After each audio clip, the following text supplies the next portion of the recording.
মানুষের এখন খাবারের অভাব নাই, পোশাকের অভাব নাই, থাকার জায়গার অভাব নাই। মানুষের যেটা অভাব সেটা হচ্ছে ভাবের অভাব। হ্যাঁ, সারা দুনিয়াতে এখন রেসটা হচ্ছে কে কত ভাব মারতে। এখন এই রেসের তো কোনো শেষ নাই, ভাব মারার তো কোনো শেষ নাই, ডেফিনেশনের কোনো শেষ নাই। তো এই জন্য এটা একটা নেভার এন্ডিং গেম। এইভাবে যদি আমরা চিন্তা করি যে আমি যত টাকা কামাই, আমি কয় বেলা খাবো? তো এখন যদি এরকম কেউ চিন্তা করে আমি ভাই 50,000 টাকা কামাই, 3 বেলা খাই, তাহলে আমি ভাই এখন যদি 50 লাখ টাকা কামাই, তাহলে তো ঐকিক নিয়মে তার আমার কতবেলা খাওয়া দরকার? ততবেলা খেলে কি আমি বেঁচে থাকবো? তাই না? সম্ভবই তো না। আমার যতগুলা ড্রেস থাকুক, 50 সেট, 100 সেট, এট এ টাইম আমি কয়টা পরবো? তো আমি 50 সেট, মানুষ তো দেখলোই না ভাব হবে কেমনে, তাহলে কি আমি একের পর এক 50 সেট পরবো? তো আমার অবস্থা কি দাঁড়াবে? আমি ফ্ল্যাট কিনে নিলাম, বিশাল 5,000 স্কোয়ার ফিটের ফ্ল্যাট। রাতের বেলা আমি ঘুমাবো কতটুকুতে?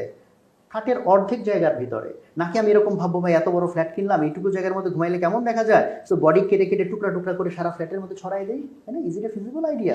আমি 20টা গাড়িও যদি কিনি, এট এ টাইম